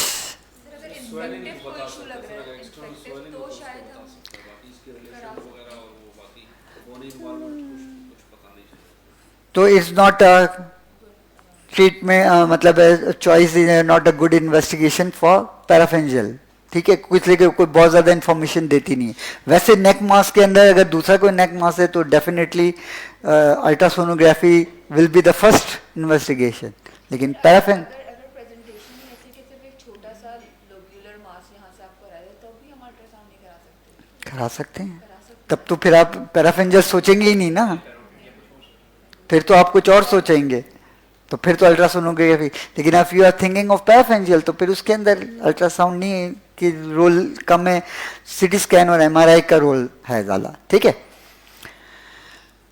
Role of biopsy and FNC क्या है? ये पहले ही बता दिया कि it's always done after radiological investigation and when you have a presumptive diagnosis. जब हो जाएगा उसके बाद फिर जरूरत पड़ेगी तो आपने एफएनसी या बायोप्सी कराएंगे। ओपन बायोप्सी का जो सबसे पहला है, अगर if you are suspecting lymphoma, ठीक है, डेफिनेटली उसमें तो ओपन बायोप्सी करनी है। क्यों करनी है ओपन बायोप्सी? क्योंकि कैप्सूल जब नहीं होता है तो लिम्फोमा डायग्नोसिस नहीं बनता है, उसके लिए कैप्सूल का ट्यूमर का कैप्सूल होना मैंडेटरी। एक्सीजनल भी है बिकॉज स्टेजिंग अगर लिम्फोमा के करनी है तो यू नीड आर्किटेक्चर, उसकी पूरी हिस्टोपैथोलॉजी इंपॉर्टेंट है, तो इसलिए वहाँ पे FNC is not important. Even अगर एफएनसी पे लिम्फोमा आता है तब भी you will go for the biopsy, ठीक है। अच्छा, एफएनसी कब करेंगे? When the mass is readily accessible और इफ मैलिग्नेंसी इज सस्पेक्टेड, ठीक है। और what is the role of transoral FNC? करा सकते हैं? risk of direct injury to the neurovascular structure. ट्रांसओरल में सबसे बड़ी बात ये है कि अगर ब्लीडिंग हो सकता है तो पेशेंट की एक्सपायरेशन के चांसेस होते हैं, so it is better to do that under general anaesthesia with incisional biopsy rather than the FNC in case of neuropenia. Incisional biopsy transorally? नहीं, ट्रांसओरल अंडर जीए करें सर। नहीं, ट्रांसओरली या ट्रांस, नहीं, ट्रांसओरल करें, एक्सटर्नल अप्रोच नहीं करें। अच्छा, ट्रांसओरल बिल्कुल एफएनसी का रोल डेफिनेटली है, स्पेशली व्हेन कि जब नेक में प्रेजेंटेशन नहीं है, एज अ ओरोफेंजियल मास प्रेजेंट कर रहा है। जैसे मैंने बताया कि माइनर सिलेवरी ग्लैंड है, वो मेनली तो ओरोफेंजियल मास के थ्रू आ रहे हैं, तो वो तो वहाँ से एसेसिबल है, ठीक है। डेंजर क्या है? It's because it's a blind procedure, आपने कितना डीप जाना है, अल्ट्रासाउंड गाइडेड आप कर नहीं सकते, तो ग्रेट वेसल की injury is the main danger, ठीक है। लेकिन अगर पूरा का पूरा मास बल्ज करके आ रहा है तो इट्स वेरी इजी कि यू कैन डू ट्रांसओरल एफएनसी, ठीक है। अदर टेस्ट कोई और कराएंगे? अब आपने सीटी स्कैन भी करा लिया, एमआरआई भी करा लिया, ठीक है। अब now you have the diagnosis पूरा डेफिनेटली। अब कुछ you need some other test prepare करेंगे पेशेंट को, तो डेफिनेटली जो बेसलाइन इन्वेस्टिगेशंस हैं प्लस अदर सिस्टम की आपने करानी, जीएलएफटीज कराने हैं, रीनल फंक्शन टेस्ट कराने हैं, वो सब चीज़ें तो कराएंगे ही, ठीक है। कुछ टेस्ट हैं जो कि स्पेसिफिक अगर आपका डायग्नोसिस है तो you need some other investigation. सबसे इसमें अंदर एक पहला ये लिखा हुआ है बलून ऑक्लूजन टेस्ट। अगर कैरोटिड बॉडी ट्यूमर का कैरोटिड बॉडी ट्यूमर है encasing the carotid involving the carotid, so जो है ना आप इसमें बलून ऑक्लूजन टेस्ट करेंगे कि पर आप अगर रिसेक्शन करें तो इसमें स्ट्रोक के चांसेस जो है उसी को अवॉइड करने के लिए। ओके, और कुछ? Basically balloon occlusion test you do के pre op if you want to resect that carotid, अगर if it is involving the carotid, अगर कोई malignant mass भी है, कोई benign है जो कि पूरा पूरा involve कर रहा है, it's not possible कि जी इसको करेंगे तो sacrifice करनी पड़ेगी या नहीं करनी पड़ेगी, तो whatever, तो balloon occlusion test कराते हैं। ठीक है, तरीका सबको पता है कि क्या करते हैं, उसमें बलून को occlude कर देते हैं internal carotid में for 10 to 15 minutes and you see the through angiography करते हैं सर क्या? या कैसे एंजियोग्राफी से? हाँ बिल्कुल डेफिनेटली। ऑक्लूजन 10 to 15 मिनट्स के बाद क्या ऑब्जर्व किया? ऑब्जर्व ये किया जाता है कि जो परफ्यूजन है, सेरिब्रल परफ्यूजन जो है वो कैसी है, उसको कोई न्यूरोलॉजिकल साइंस तो नहीं आना शुरू हो गए। न्यूरोलॉजिकल साइन आ रहे हैं तो उसको जैसे ही अगर कोई आता है तो आप अबेंडन करते हैं प्रोसीजर। सर इसमें हम कॉमन कैरोटिड को करेंगे या इंटरनल कैरोटिड को करेंगे? बेसिकली तो इंटरनल कैरोटिड को करना है ना आपने, एक्सटर्नल का तो कोई उसमें मसला नहीं है। ठीक है, बेसिकली तो इंटरनल। और उसी के साथ अभी जो एक दूसरी एडवांस है वो जिनॉन इन्हेंसमेंट सीटी स्कैन। ये क्या करता है, जिनॉन गैस को इनहेल करते हैं और ये सेरिब्रल परफ्यूजन को डिटेक्ट करता है। तो ऑक्लूजन के बाद आप सेरिब्रल परफ्यूजन को नोट कर सकते हैं। ठीक है, तो ये भी आप रिसेंट एडवांसेस के अंदर जो आखिर में पूछता है तो उसके अंदर बता सकते हैं। फिर अगर ये पैरागैंग्लियोमा है और सिक्रेटिंग पैरागैंग्लियोमा है तो फिर उसके लिए कुछ इन्वेस्टिगेशन कराएंगे। ठीक है, 24 आवर जो है यूरिन कैटेकोलोमाइंस या विनाइल मेंडेलिक एसिड्स की एस्टिमेशन करते हैं, और अगर वो पॉजिटिव आती है फर्स्ट ऑफ ऑल एड्रेस देना फियोक्रोमोसाइटोमा को एड्रेस करो। तो फियोक्रोमोसाइटोमा अगर सस्पेक्ट कर रहे हैं तो फिर एड्रिनल ग्लैंड का सीटी स्कैन कराना ज़रूरी है। प्लस फिर ये दो न्यू न्यूक्लियर टेस्ट हैं, MIBG और ऑक्यूटाइड स्कैन। ये क्या है, ये अगेन न्यूक्लियर स्कैनिंग करते हैं फॉर पैरागैंग्लियोमा। जो MIBG है जो मिथाइल आयोडोफॉर्म बेंजाइल ग्वेनेडिन, ये क्या है कि ये टेकअप करता है, ये जो ट्यूमर है ना ये टेकअप करता है रेडियो न्यूक्लियोटाइड को। तो वो ऐसे एक तो वहाँ पे जो आपका लोकल है वो आपको पता कंफर्म भी कर देगा कि हाँ भाई ये सिक्रेटिंग वो है, और दूसरा बॉडी में अगर ये मल्टीपल हैं तो वो भी बता देता है। इसी तरह से ऑक्यूटाइड स्कैन एक आजकल न्यू है, या हमारे यहाँ तो अवेलेबल नहीं है, लेकिन ये सोमेटोस्टेटिन रिसेप्टर बाइंडर पे जाके करता है, और ये अगेन इसको यू कैन आइडेंटिफाई कि जी कहाँ कहाँ इसकी अपटेक हो रही है। Then comes the management. अब आपने इन्वेस्टिगेशन सारी करा ली, वो investigation most of the time अगर पेशेंट प्रिपेयर हुआ होता है तो वो आपको एग्जामिनर जो है सीटी स्कैन है, MRI है, बायोप्सी, FNSC रिपोर्ट, वो वट एवर जो भी वो सारी दे देता है। अब now you have a complete diagnosis. ठीक है, अब वो आपसे पूछेगा जी now what you will do next, management. ठीक है, तो बुकिश बातें देखें इसके अंदर नहीं करनी, always remain to the case. के हिस्ट्री आपने ले ली, एग्जामिनेशन आपने पूरा किया हुआ है, पूरी पिक्चर आपके माइंड में, इन्वेस्टिगेशन जो आपने कही वो उसने आपको दे दी, सारी इन्वेस्टिगेशन की फाइंडिंग्स भी पता चल गई ना। अब आए बाएं शायद नहीं करनी कि ये कर सकते हैं, ये कर सकते हैं, ये कर सकते हैं कि बुक में ये चीज़, ये नहीं है। जो अब इस पेशेंट पे आपने करनी है वो आपने बताना है। ठीक है, तो मैनेजमेंट में बहुत मेडिकल मैनेजमेंट और सर्जिकल मैनेजमेंट के बारे में पूछेगा। मेडिकल मैनेज या नॉन सर्जिकल मैनेजमेंट कोई है, as I mentioned most of the cases जो पैराफेरेंजियल स्पेस हैं, बिनाइन ट्यूमर्स हैं, the main treatment is the excision, surgical excision है, ठीक है। मेडिकल का कोई ऑप्शन बिनाइन में तो कुछ नहीं है, हाँ कुछ केसेस में है, हो सकता है लाइक कि when the patient is contraindicated because of the comorbid, है ही नहीं, पेशेंट फिट ही नहीं है सर्जरी के लिए, फिर क्या करोगे, ठीक है, फिर जो भी आप डिपेंड होता है कर सकते हैं। या मैलिग्नेंट लीजन है, अनरिसेक्टेबल है, तब भी definitely surgery will not do surgery. या very slow growing neurovascular tumour है, कोई श्वानोमा है मिसाल के तौर पे, या न्यूरोफाइब्रोमा है, ठीक है, और न्यूरोलॉजिकल साइन भी कोई बहुत ज़्यादा नहीं है, पेशेंट ओल्ड एज है, और you know all are slow growing tumours, तो फिर उसको छोड़ दें, अभी कुछ भी ना करें, इसलिए कि उसको करने के नुकसान ज़्यादा हैं कंपेयर टू ना करने के नुकसान, ठीक है। तो यू ऑलवेज वेट के नुकसान फायदा किस में है। फिर डेफिनेटली लिम्फोकाइमिन ट्रीटमेंट है, तो it's again non surgical treatment है, जो भी कीमो रेडिएशन करनी है अपने जो उसके लिम्फोमा के स्टेजिंग के हिसाब से, तो सिर्फ नॉन सर्जिकल या मेडिकल ट्रीटमेंट चंद केसेस में हो सकती है, otherwise the treatment of choice most cases is surgery. और चॉइस ऑफ सर्जिकल अप्रोच कैसे डिसाइड करेंगे, अगेन बहुत सारे पैरामीटर्स हैं कि जी साइज क्या है ट्यूमर का, उसकी लोकेशन क्या है, उसकी रिलेशनशिप क्या है, और सस्पिशन ऑफ मैलिग्नेंसी कितना है,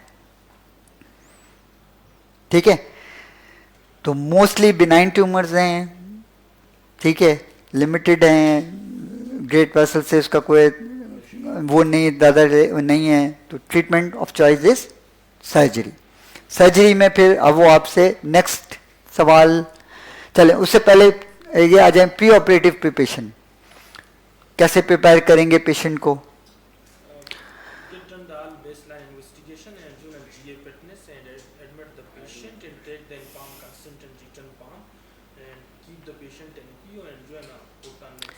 ठीक है, ये तो वो सारी प्रिपरेशन है जो अब हर पेशेंट में करते हैं। अब कुछ specific preparation related with the parapharyngeal space tumour कुछ आपने करनी है। यस, सबसे पहले तो proper counselling of the patient है, जो कि वैसे तो आपने हर सर्जरी में करनी है, लेकिन इसके अंदर again important because of the risk of great nerve injury है और वेस्कुलर इंजरी, दोनों इसके हवाले से तो खासतौर पे पेशेंट को की काउंसलिंग इंपॉर्टेंट है। Plus on board vascular surgeon होना चाहिए, फेशियोमैक्सी सर्जन होना चाहिए, और न्यूरो सर्जन आपके ऑन बोर्ड होना चाहिए। फिर गैस्ट्रोस्टोमी है, क्रेनियल नर्व आर एक्सपेक्टेड, या आप कोई न्यूरल ट्यूमर है जिस पे बाद आप कर रहे हैं तो ज़्यादा डेफिनेटली डिस्फेजिया होगा, और इसलिए ट्रिकोस्टमी खास तौर पे अगर फर्ज करो कोई अप्रोच बड़ा ट्यूमर है, ट्रांसमैंडिबुलर अप्रोच के थ्रू जा रहे हैं, तो फिर डेफिनेटली यू नीड इंट्यूबेशन, अगर उसमें कोई डिफ़िकल्टी है या और कोई ऐसा प्रॉब्लम है तो ट्रिकोस्टमी यूनिट, ट्रिस्मस उसको है। Role of pre operative embolisation, vascular tumour में एक तो है, ठीक है, और कैरोटिड बॉडी ट्यूमर में है,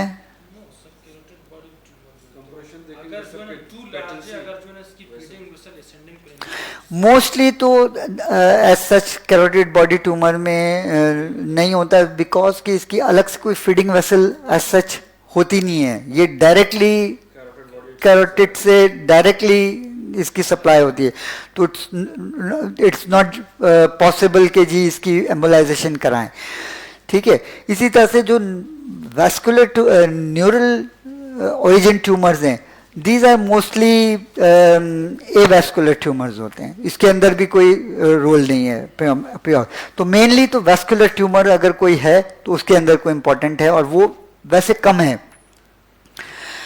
अच्छा, प्रिपरेशन फॉर फंक्शन पैरागैंग्लियोमा, अगर आपका पैरागैंग्लियोमा है और सिक्रीटिंग पैरागैंग्लियोमा है, ठीक है, हिस्ट्री भी है, तो इसके लिए भी आपने कोई प्रिपरेशन करनी है। हाइपरटेंशन आपने डेफिनेटली कंट्रोल करना है उसको, प्री ऑपरेटिवली जो बीटा ब्लॉकर्स और अल्फा ब्लॉकर्स जो हैं वो देना है, ठीक है। प्लस पेशेंट की काउंसलिंग भी इम्पॉर्टेंट है। फिर बाद में जब ये ख़ास तौर पे जब इसकी हैंडलिंग होती है ट्यूमर की, तो डेट सीक्रेट्स कैटेकोलामाइन, तो एक क्राइसिस के अंदर जा सकता है, तो उसकी मैनेजमेंट के लिए पहले से प्रिपेयर आपने करना है, ठीक है। अच्छा, अब फिर नेक्स्ट सवाल, जब आपने ट्रीटमेंट बता दी कि जी मैं इसको सर्जरी करूंगा, तो अब वो आपके पास नेक्स्ट सवाल आएगा कि जी अब क्या करोगे। तो इसमें प्री ऑपरेटिव मैनेजमेंट तो हमने कर ली, अब वो फिर ऑपरेटिव स्टेप्स पूछ सकता है, फिर पोस्ट ऑपरेटिव केयर है, फिर कॉम्प्लिकेशन ऑफ द है, और फिर कॉम्प्लिकेशन ऑफ दैट मैनेजमेंट है। जब कैटेकोलमी एकदम से खत्म हो जाएंगे, जैसे पैरागैंग्लियोमा अगर निकल जाएगा, तो उसको बाद में कुछ बॉडी में इशू होगा पेशेंट को? नहीं, जो अब जो हार्मोन बस उसको आपने उसकी मॉनिटरिंग जो है दैट इज इम्पॉर्टेंट, ठीक है ना। और वो जो हाँ, और डेफिनेटली जब आप निकाल दोगे तो डेफिनेटली जो आपने बीटा ब्लॉकर्स और जो अल्फा ब्लॉकर्स दिए हुए वो आपने स्टॉप करने हैं, ठीक है। तो operative steps, post operative care, अब सर्जिकल अप्रोचेस, वो आपसे पूछेगा जी अब आप उसको कैसे अप्रोच करोगे, क्या करोगे, ठीक है। तो you have the option again, जो main and most of the cases है it's the trans cervical approach, ठीक है, जो स्टैंडर्ड अप्रोच है। फिर दूसरी approach is trans oral approach है, फिर ट्रांस सर्वाइकल ट्रांस पैरोटिड भी हो सकता है, फिर ट्रांस मैंडिबुलर है, और फिर ये अगर कुछ अप्रोचेस हैं जो इंफ्राटेम्पोरल, लेटरल बेस स्कल, ये जो न्यूरोसर्जन्स करते हैं खासतौर पे, जो मैलिग्नेंट ट्यूमर्स जो स्कल बेस को इन्वॉल्व कर रहे हैं या जुगुलर फोरामेन को इन्वॉल्व कर रहे हैं, या वहाँ से इंट्राक्रेनियल है, तो ये ऊपर से भी अप्रोच किया जा सकता है, ठीक है। तो ये भी अप्रोच के नाम आपको पता होने चाहिए कि भाई ये अप्रोच है जो कि आप न्यूरोसर्जन के साथ मिलके कर सकते हैं। ट्रांसओरल अप्रोच कब करेंगे? जब मेनली या तो अगर इंडिपेंडेंटली अपने ट्रांसओरल करिए तो सिर्फ उन केसेस में जो कि ओरोफेंजियल मास के तौर पे कर रहा है, जो नेक में मास नहीं है, ठीक है, जो यूजुअली तो माइनर सिलेब्री ग्लैंड ट्यूमर्स होते हैं जो कि बिल्कुल वॉल्स के साथ ही लगे हुए होते हैं, ठीक है।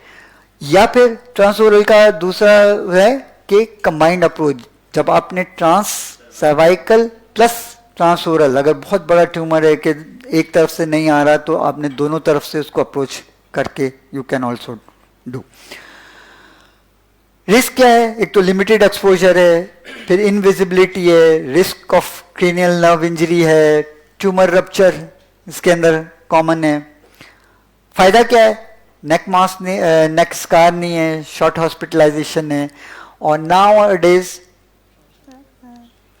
ट्रांसओरल रोबोटिक सर्जरी की वजह से क्या फायदा होता है कि आपका विजिबिलिटी भी बढ़ गई है, इसमें डेक्स्ट्रिटी भी बढ़ गई है, ठीक है, प्रिसीशन बढ़ गई है। तो ये खासतौर पे जो ओरोफेंजियल मास है तो उसके अंदर फिर रोबोटिक सर्जरी में डेफिनेटली ये इट्स द प्रेफर्ड चॉइस, ठीक है। Sir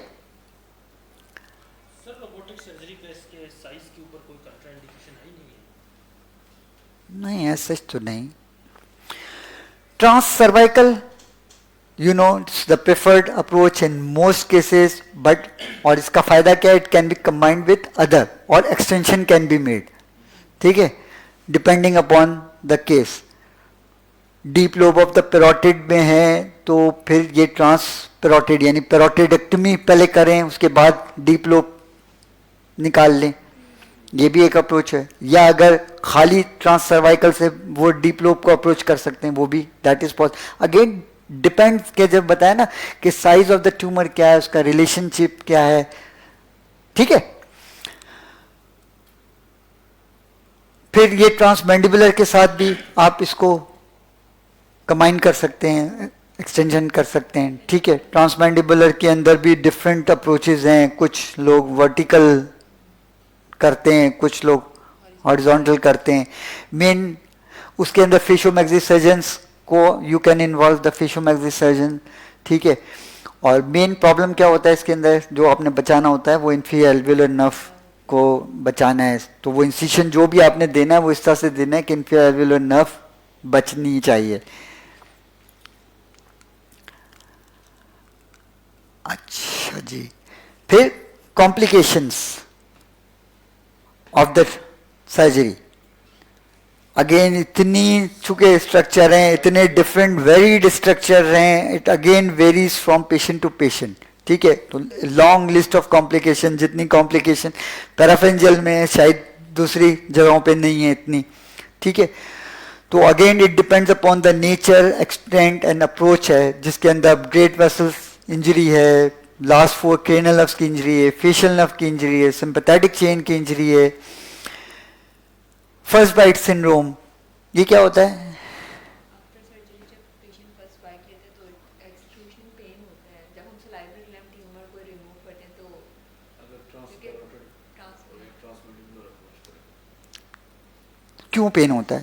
sir because TM joint dysfunction हो जाता सर है।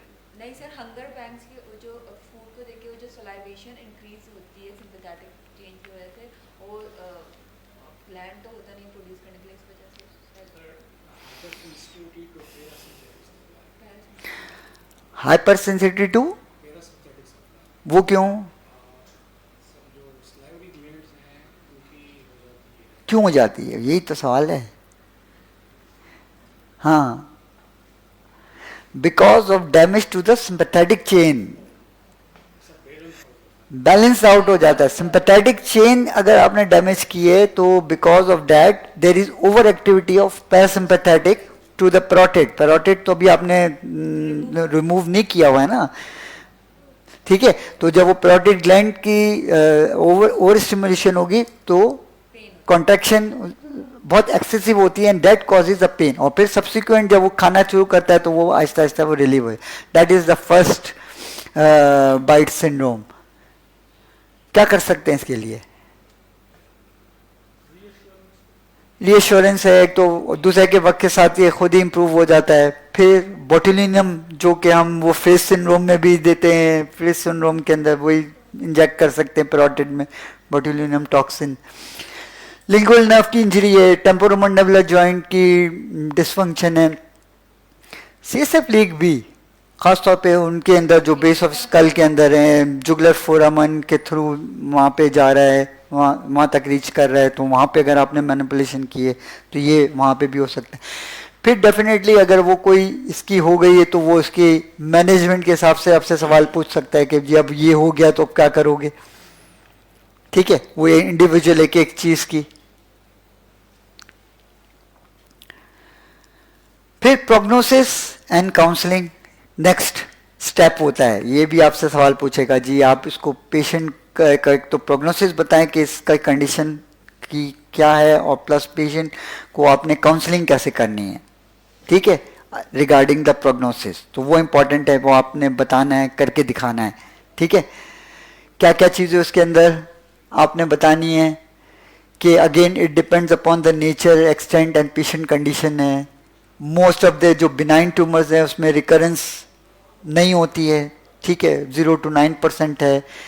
पैरागैंग्लियोमा में 5% है, मैलिग्नेंट में रिकरेंस हो सकती है।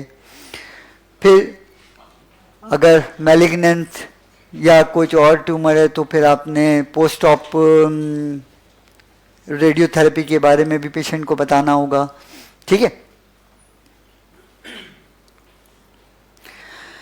रिसेंट एडवांसेस, फिर नेक्स्ट सवाल ये आपसे स्पेसिफिकली पूछता है कि जी इस फील्ड के अंदर कोई रिसेंट एडवांसमेंट है तो बताएं। आपने कोई जर्नल पढ़ा है, कोई आर्टिकल पढ़ा है जो भी रिसेंट आपके नज़र से गुजरा हो तो व्हाटएवर, तो आप बताएं। कुछ हो सकती है जैसे पैरागैंग्लियोमा में जेनेटिक स्क्रीनिंग हो रही है, इस पर भी बड़े आर्टिकल्स आए हुए हैं, ठीक है। पीजीएल जीन्स जो हैं वो ऑन क्रोमोसोम 11 ये हो रही है। फिर ये ट्रांस ओरल और other robotic surgery, even trans cervical के लिए रोबोटिक सर्जरी डेफिनेटली उस पर एज है जो कन्वेंशनल सर्जरी पे। फिर ये अभी हमने डिस्कस किया था जिनॉन इनहैंस सीटी स्कैन, ये सेरेब्रल फ्लो को मेजर करने के लिए। फिर ये न्यूक्लियर स्कैनिंग के जो 2 टेस्ट बताए थे, MIBG और ऑक्रियोटाइड स्कैन जो था वो हो सकता है फॉर पैरागैंग्लियोमा। और अगर कोई आपने रिसेंट पढ़ा है वो आप बता सकते हैं, ठीक है। कुछ रिसेंट आर्टिकल्स में एंड में बताऊंगा, वो ज़रूर पढ़ लें और ताकि ओवरऑल मैनेजमेंट पे पता चल जाए। चलें अब टोक्स पे आ जाएं। टोक्स पे ये तो लॉन्ग केस तो आपका ख़त्म हो गया, ठीक है। तो ये रिसेंट एडवांसेस पे आपका हो गया, वो आपको थैंक यू बोल देगा एंड में, बेल भी बच जाएगी तब तक, ठीक है। ओके, अब कुछ शॉर्ट केस तो डेफिनेटली शॉर्टेड केस में भी यही सारी चीज़ें होंगी, लेकिन शॉर्टेड टाइम होता है तो यही सारी चीज़ें आपने आनी चाहिए, आप डिटेल में कर चुके हैं इसमें। अब आ जाए टोक्स पे। कुछ ये पिक्चर अगर आ गई आपके पास टोक्स में, ठीक है। चलें, सबसे पहला सवाल क्या होता है इसके अंदर, यूजुअली क्या होता है कि डिस्क्राइब योर फाइंडिंग्स। कौन करेगा? दो पिक्चर्स हैं ना इसमें, अब दोनों की अलग अलग आपने डिस्क्राइब करनी है कि जी। middle age male patient sitting on the examination stool with open mouth that is showing the oropharynx of the patient. Oropharynx examination shows a bulge on the left side of the oropharynx. With also neck shows a scar, incision scar marks. ठीक है, यहाँ पे उसने previous या तो surgery हुई है या वॉट एवर बायोप्सी हुई है। और नेक मास है, नेक मास की लोकेशन आपको स्टर्नोक्लेडोमास्टोइड के एंटीरियरली अपर नेक के अंदर है, ठीक है।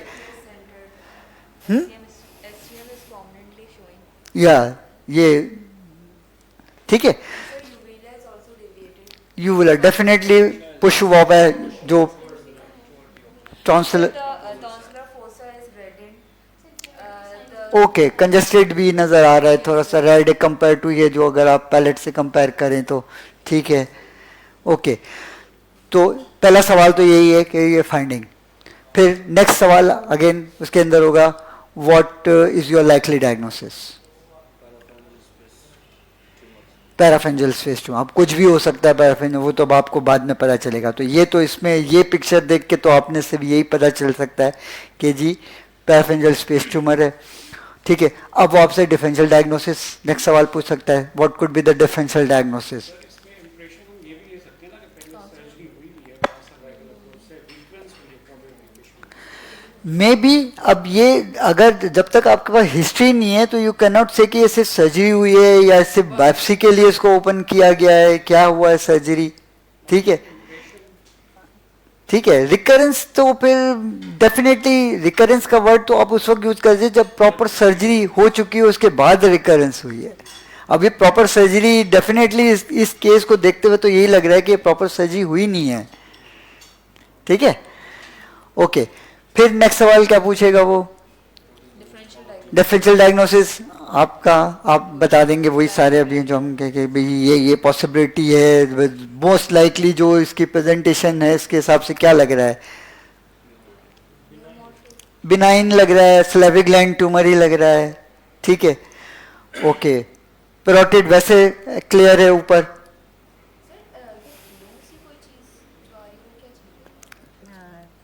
ये मेरा ख्याल ऐसे ही आर्टिफैक्ट है कोई, हाँ लाइट की, हाँ मे भी कुछ हो सकता है, वट एवर, ये कुछ है नहीं वैसे। ओके, फिर नेक्स्ट सवाल क्या पूछेगा वो?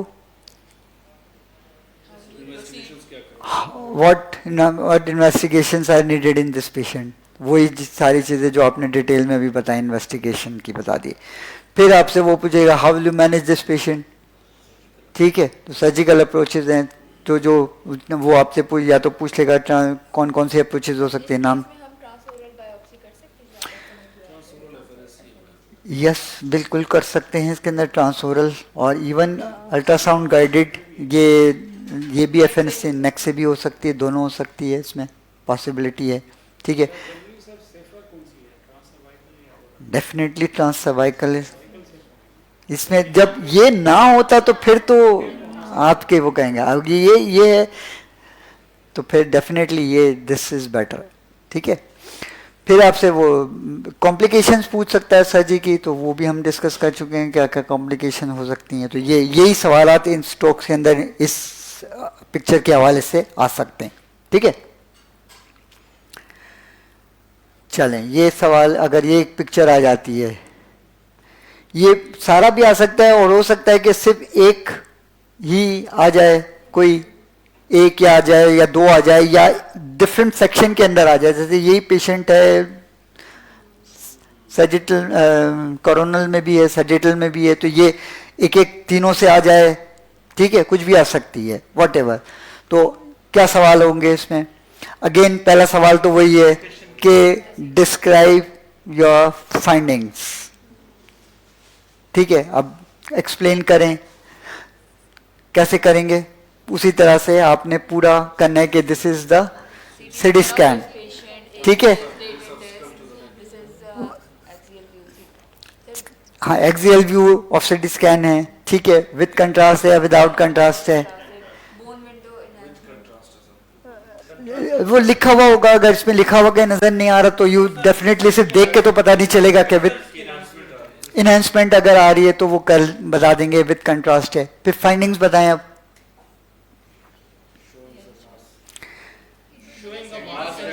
वन बाय वन, हाँ चलो, सबको प्रैक्टिस होनी चाहिए। बेसिकली यही प्रैक्टिस है कि आप एग्जाम में जब बोलते नहीं है ना, तो एग्जाम में बोलना मुश्किल हो जाता है, लिखना मुश्किल हो जाता है।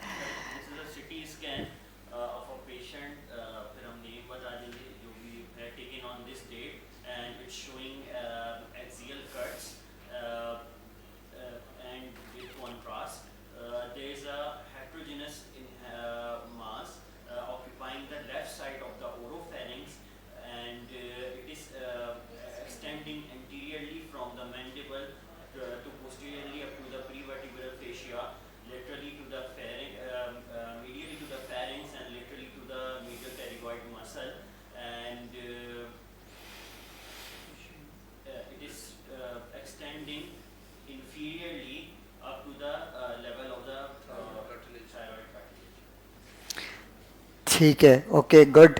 और क्या बताएंगे इसमें? इस हाँ,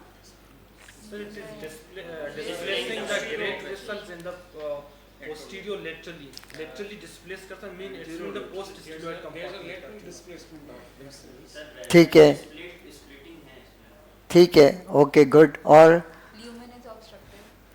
ल्यूमन ओरोफेंजियल भी है। ठीक है, और इट लुक्स लाइक बिनाइन और मैलिग्नेंट? बिनाइन, क्योंकि जो जिसका फैट प्लेन है पूरा इरोजन कोई नहीं है, फैट प्लेन वेल सर्कमस्क्राइब्ड है, तो बिनाइन ट्यूमर्स है। नेक्स्ट सवाल, अब फाइंडिंग हो गई। इस नेक्स्ट सवाल अगेन वही आ जाएगा जी, what is your likely diagnosis?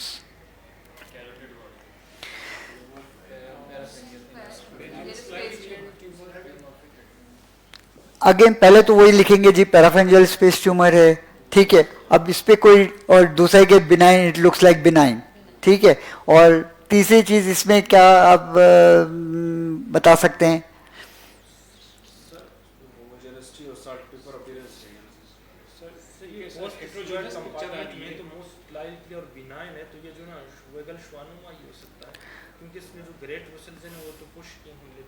Okay, ठीक है, माइनस लेवल ग्लैंड से नहीं हो सकता?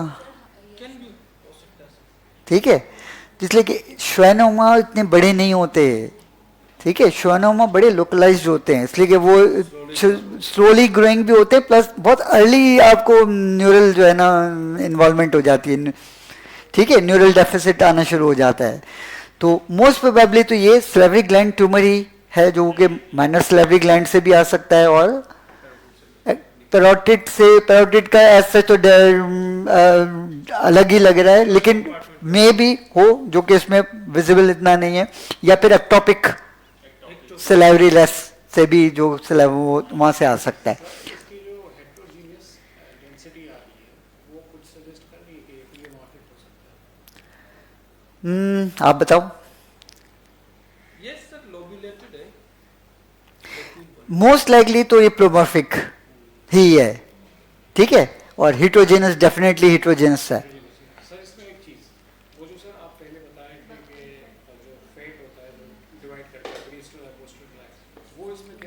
वो सीटी स्कैन में देखो वो एक अगेन जो फैट का पैड है वो ज़्यादा is more visible on MRI, ठीक है। तो सर इसका MRI और ये चूंकि इतना बड़ा ट्यूमर है तो इस बड़े ट्यूमर में ये फैट प्लेन और ये सारी डिस्टिंक्शन जो है लॉस हो जाती है। वो बेसिकली वेसल्स को सर पुश कर रहा है ना, वेसल्स तो डेफिनेटली वेसल्स को पुश कर रहा है, तो इसका मतलब यही है कि ये पोस्ट स्टेरॉइड से ही आया है, ठीक है। ओके, ये वही सेम पेशेंट है, कोरोनल व्यू है, सैजिटल व्यू के अंदर वही चीज है। ये पेशेंट अगर आ जाए,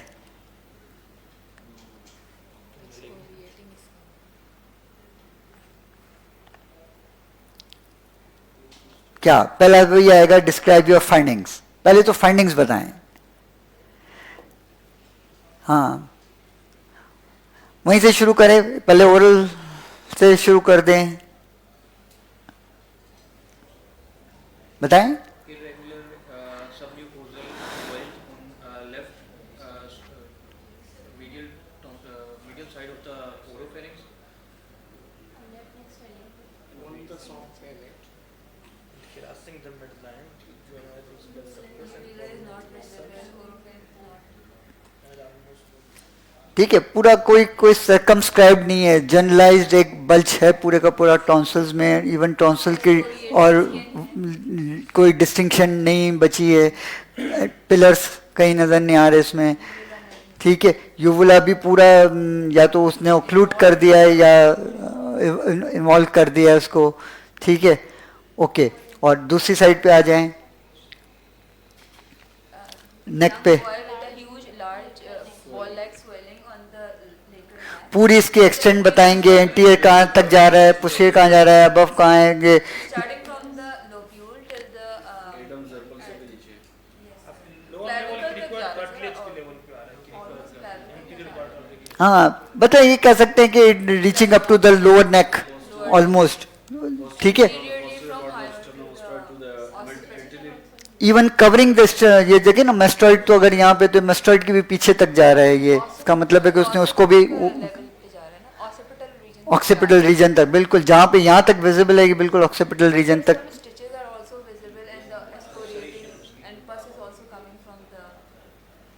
मे बी अगेन ये देखें कि इसके एक वो भी है मार्क, इंसिशन भी होगा जो कि इस पे स्टिचेस भी लगे हुए हैं जो कि इन्फेक्टेड हो गया है, ठीक है।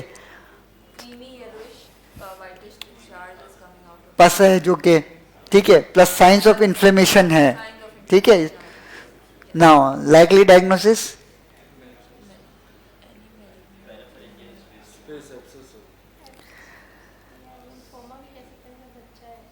बच्चा है, ठीक है।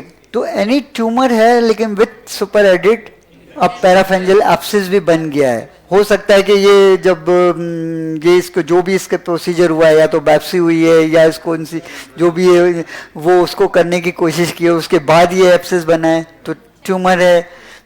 तो उसी लाइन पे साफ देख, असल चीज सिर्फ डिस्क्रिप्शन आपने इसकी पिक्चर का, दैट इज इम्पोर्टेंट, वो डिस्क्राइब करना है, फिर बाकी की चीजें तो सारे सवालात वही सेम ही होते हैं, ठीक है।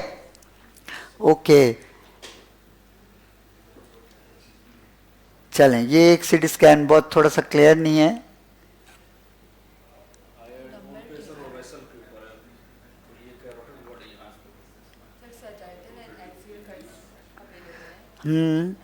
अगेन ये ट्यूमर है पैराफेंजल पे, आपने इसकी वो सब बता देनी है। और इम्पोर्टेंट चीज क्या है कि ये वेसल पे, हाँ वेसल के साथ मतलब है ये इसका रिलेशनशिप नजर आ रहा है, ठीक है। तो it could B carotid body tumour है, ठीक है, गुड। तो अगर ये फिर कैरोटिड बॉडी ट्यूमर का डायग्नोसिस हो जाएगा तो फिर आपकी वही फिर मैनेजमेंट पूछेगा कि जी इसको क्या करना है, आपने ट्रीट बायोप्सी नहीं करेंगे, ठीक है, बायोप्सी की जरूरत नहीं है इसमें। फिर वो आपसे फर्दर इन्वेस्टिगेशन पूछता है तो फिर इसमें एंजियोग्राफी आप कर सकते हैं ताकि कैरोटिड वेसल्स की रिलेशन और वो सब चीज़ें चेक करने के लिए, ठीक है। ओके, चलेंगे उसी पेशेंट की ये अगर आ गया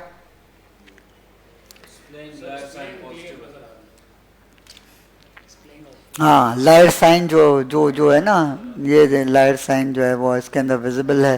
तो अगेन वही, इसकी पहले तो आपने वो फाइंडिंग्स बता देगा कि जी डिस्क्राइब योर फाइंडिंग कि क्या है ये, एंजियोग्राफी हुई हुई है और फाइंडिंग्स क्या है इसके अंदर, और फिर डायग्नोसिस पूछ लेंगे और फिर उसके बाद उसकी फर्दर कोई इन्वेस्टिगेशन कराएंगे या मैनेजमेंट उसकी क्या होगी, उसकी क्या कॉम्प्लिकेशंस हो सकती हैं। तो ये सारे सवाल इसमें इस टॉक्स में हो सकते हैं। वही पेशेंट है, ये सर्जरी की हो गई है, तो ये अटैचमेंट नज़र आ रही है। और वेसल ट्रांससर्वाइकल अप्रोच करेंगे। ठीक है, वैसे तो ये एक्सपेक्ट पिक्चर आ भी सकती है अगर ये इसी तरह से आ जाए कि भी क्या शो कर रहा है, तो आपने ये सारी चीज़ें फाइंडिंग्स बता दी हैं। लाइकली डायग्नोसिस में यही बता देंगे कि जी कैरोटिड बॉडी ट्यूमर है। फिर उसकी वो बाकी तो थ्योरेटिकल सवाल हैं, वो सारे वही सिमिलर होंगे। ये क्या है? This is the MRI। ठीक है, MRI क्या है? SCPU and coronal cuts showing homogeneous heterogeneous mass with intra-lesion flow with ठीक है, वही जो अभी हमने पिछला जो केस है वो सिटी स्कैन था, ये MRI, ये सिमिलर फाइंडिंग्स हैं उसी तरह की है। वही बिनाइन अपियर हो रहा है, ये पूरा जो इसका फैट प्लेन है ये प्रिजर्व हुआ है, वेल सर्कमस्क्राइब्ड है, ओरोफेंजल भी ग्रोथ है, पैराफिन में भी है। ठीक है, और इस कट्स के अंदर आपको ग्रेट वेसल्स के बारे में नजर आ रहे हैं, पीछे पुश हुए हुए हैं। ठीक है, तो यही सिमिलर टाइप का केस है, पोस्टिस्टुलॉइड से अराइज हुआ है। लाइकली डायग्नोसिस सिलेवरी ग्लैंड ही मोस्ट प्रोबेबली, तो सिलेवरी ग्लैंड है, बिनाइन लग रहा है तो या प्रीस्टुलॉइड से। ठीक है, चलें, आई थिंक टाइम भी हो गया और ये 2-3 आर्टिकल्स हैं, ये अगर पढ़ सकते हैं तो ज़रूर पढ़ लें फर्दर रीडिंग के लिए। ठीक है,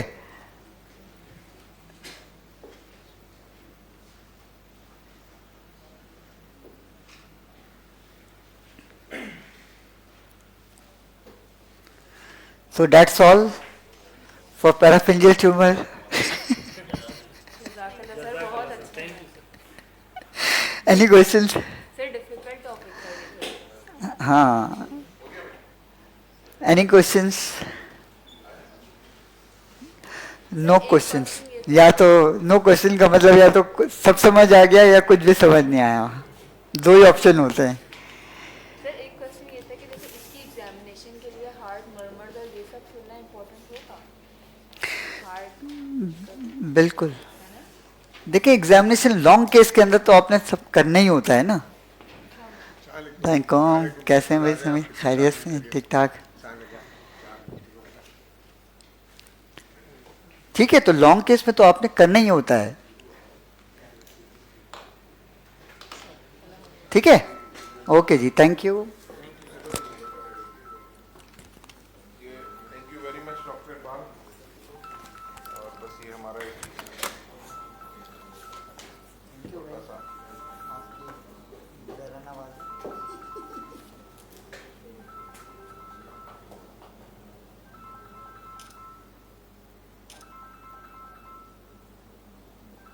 एक मिनट रुकना जरा, इसको वो लगा दी जरा, सही हो ठीक है, हो गया।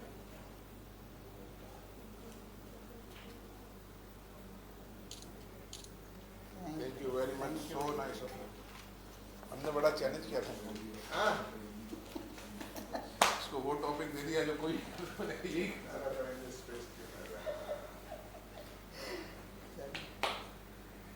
चल चाय भी देने, चाय पीने आपको कोई थोड़ी सी